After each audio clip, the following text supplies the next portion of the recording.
What's up, guys? It's your man Robert, back with another video on how to sell your product online. So today we're gonna sell a hair scalp massager, right? It's a device for massaging your scalp if you have dandruff or a dry scalp. So let's get to it. Now, how would you sell such a device, right? Of course, the number one way, the best way that I know, that I recommend, is the storytelling way, guys. It's the only way.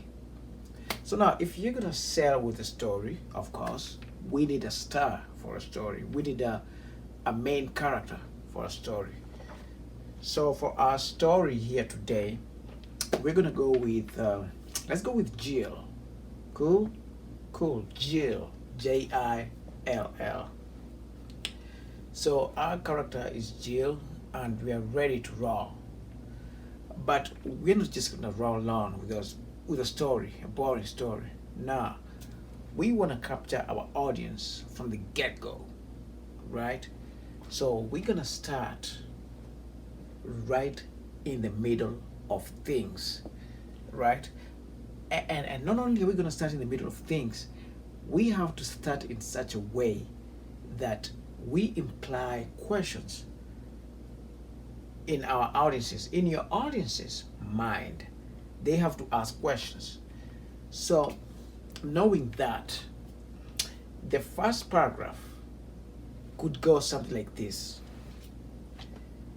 She never saw it coming, but exactly 16 seconds later, Jill was fighting for her life. Bam!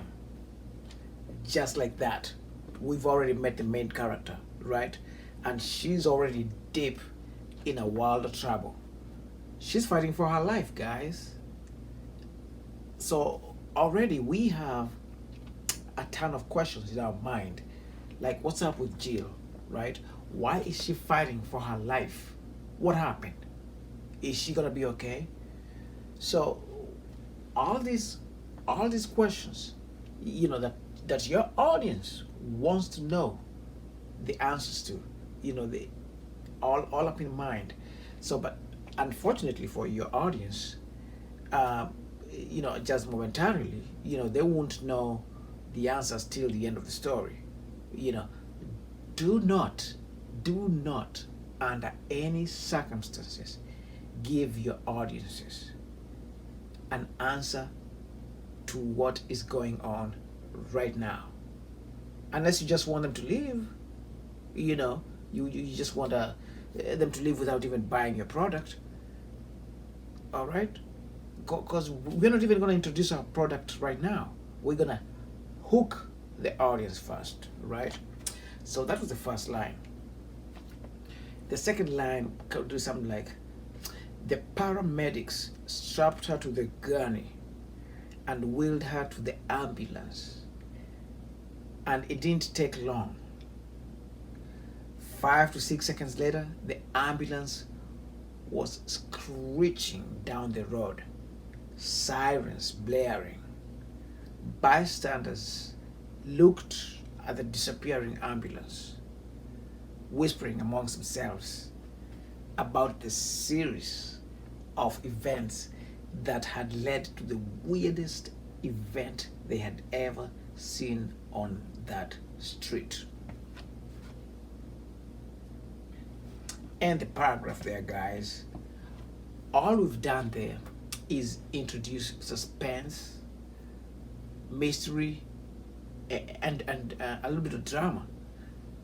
You basically, what you want everybody who comes into contact with your story, in whatever form that it is being delivered in, right? You want them to be like, what the heck was that, right? I gotta continue with this story right here. I gotta find out what's going on. You feel me? All right, moving on. Let's go to paragraph number 2. So what do we do here, guys? Let me see by a show of hands if you know what we're supposed to do. Do I see hands? No. Well, we stick to the formula, guys. And the formula on this channel here is very simple. I'm all about simplicity, guys. No need to complicate things. Life is too hard as it is, right? So let's make selling your stuff as easy as pie. Okay? So the formula, guys, consists of two things, right? Start in the middle and imply questions, and that's it. And generally, if you make it a habit of always starting in the middle, guys, you will find yourself implying questions by default. By default, right? Because it's just the way it is. So knowing that, the first line, the second line in the second, okay, the first line in the second paragraph could go something like this. When she opens her eyes, the blonde female slaps her left cheek so hard, her neck arcs all the way back. Bam, guys. Right in the middle, right? And because of that, we've just raised a bunch of questions that are basically begging to be answered. Who is the blonde chick that's, parents slapping people? And who is being slapped, by the way, right? Why are they slapping her? What the heck is going on? Questions, questions, questions. And in this paragraph, guys, we're gonna at least try to answer most of these questions. The secret here is we might not answer all the questions implied in this paragraph in the very same paragraph. All the questions that we implied at the beginning of the paragraph, you don't have to answer them all in this same paragraph, but you at least have to answer them way before the end of the story, right? You can answer them in the next paragraph or the paragraph after that. Just try to answer them before the end of the story, because at the end of the story, we are answering the questions implied in the very first paragraph, right? Which is what is going on with Jill. What happened to her that she was taken in the ambulance. So the second line, moving on to the story, second line in the second paragraph could go something like this. What's going on? Her voice is groggy. She shakes her head as if trying to get a clear vision of where she is, her surroundings. The blonde chick materializes out of nowhere. Her voice is cold. She says, "You've got exactly 2 minutes to tell me what I need to know right now." Or, she holds up a big syringe full of yellow fluid. "I will inject this donkey urine in your veins. You will live all right, but it will mess up your life forever." And her face is serious, guys. She looks at her prisoner, who moves her hands, or rather tries to move her hands. The clink of steel against steel, is just echoes all over the room. So the prisoner, she looks around. The room is dark, right? But as far as she can see, there is nothing else there. It's totally empty. It looks like an empty storage room, like one of those, just like a hangar, right? There's not even a chair. It's just her sitting on the floor.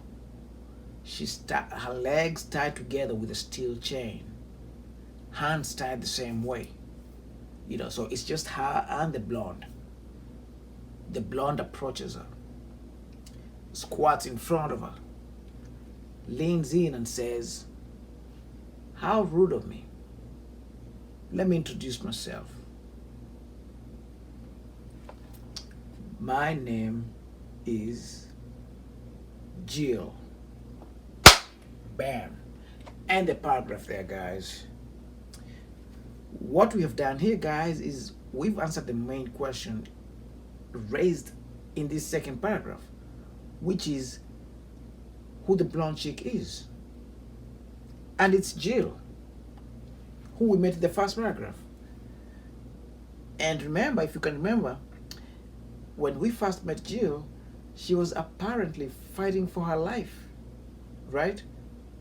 But now what is she doing? She's going around slapping people. What the heck? What happened?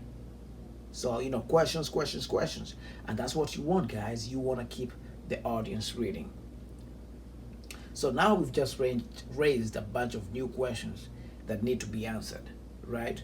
So let's try to answer them in the third paragraph. Coming up next. So the first line in the third paragraph could go something like this. But even before we do that, guys, do not forget the formula, right? Always start in the middle and always imply questions. Formula. Okay, so let's get the first line of this third paragraph. So it could go something like this. Jill raises her elbow and in one fluid movement turns around and hits him straight in the mouth. Just like that, guys. Bam. And that's just the first line, right? So we landed right in the middle of the action. Questions galore. Who's being hit, right? What is Jill doing? What is going on? Why is she hitting people with her elbow, right? What's going on? So let's try to answer some of these questions.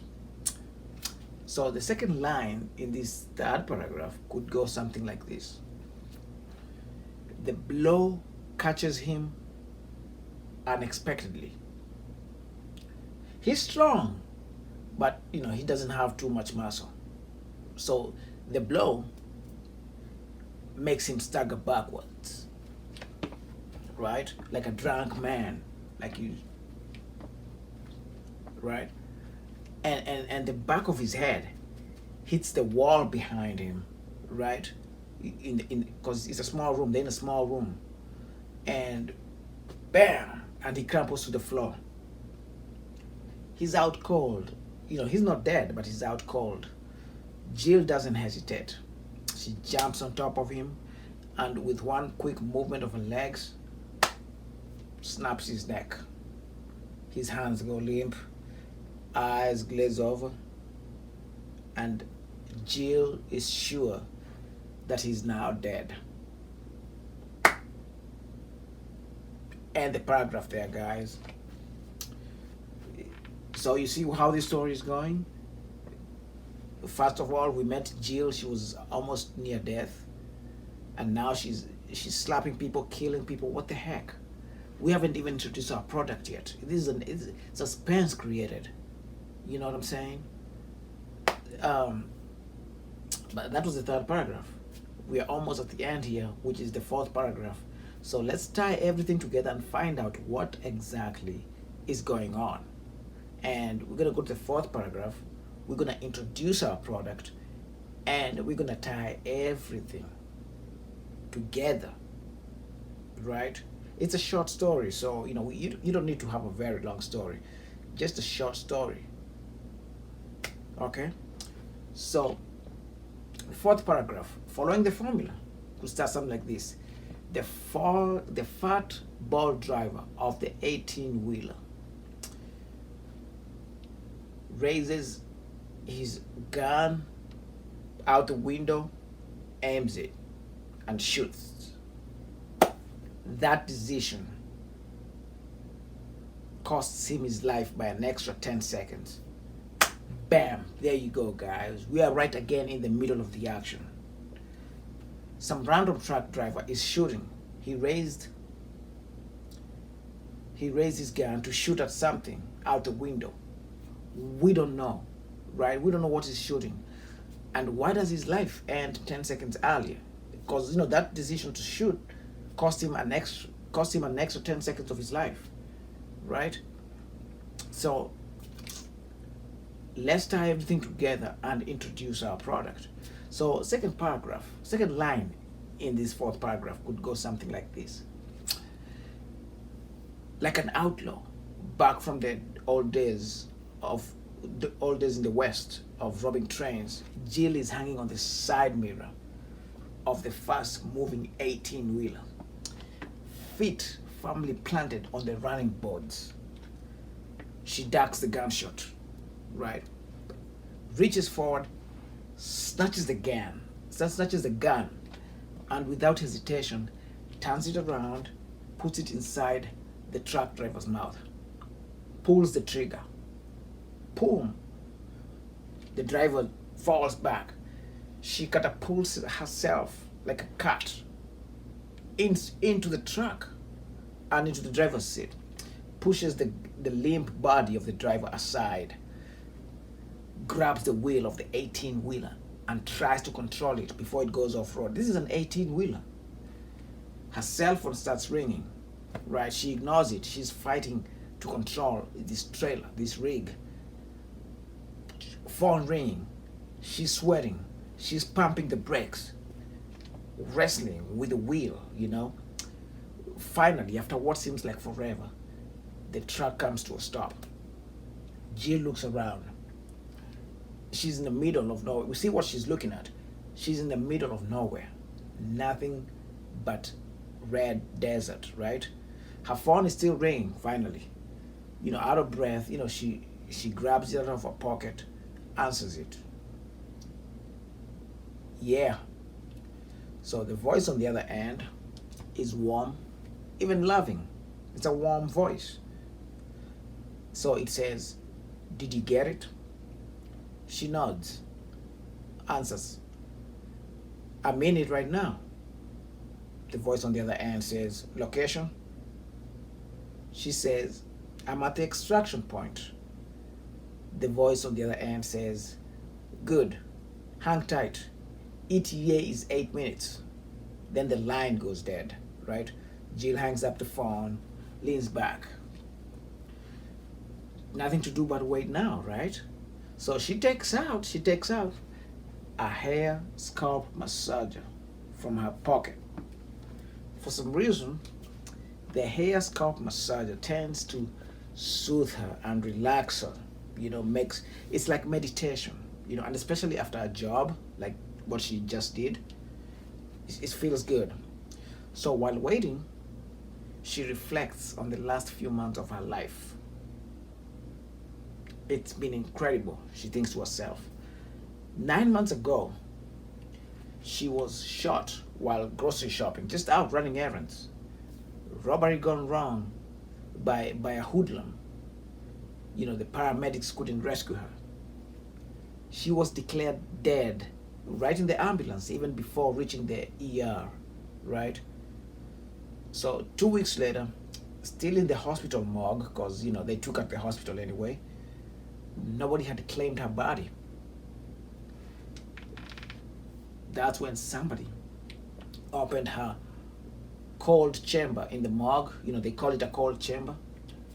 And opened a cold chamber in the hospital morgue and stole her body. They resurrected her, guys. That somebody turned out to be a secret organization of assassins. So, given a choice between being an assassin or dead forever, Jill's choice had been an easy one, right? She looks up as a helicopter, roars overhead. They were here, the people she works for. She loves her life. Done and done, guys. And the story there, guys. You've answered all the questions of what happened with Jill. You know, she was shot during a robbery. She died. She was rescued. You know, she was stolen, rather. Her body was stolen, made into an assassin. You know what I'm saying? Um, and it basically explains why she's going around slapping people, injecting donkey urine into people, killing people. You know what I'm saying? And you even introduced your product. She uses a hair scalp massager to relax her after her assassination jobs. That's what she does. So you basically introduce your product as part of the story. And that's where you put a link at the end of your story saying, even bad guys use our product. You know what I'm saying? So whether you're an affiliate or whether it's your own product, it doesn't matter. You can use a story to sell any product. See you in the next video, guys.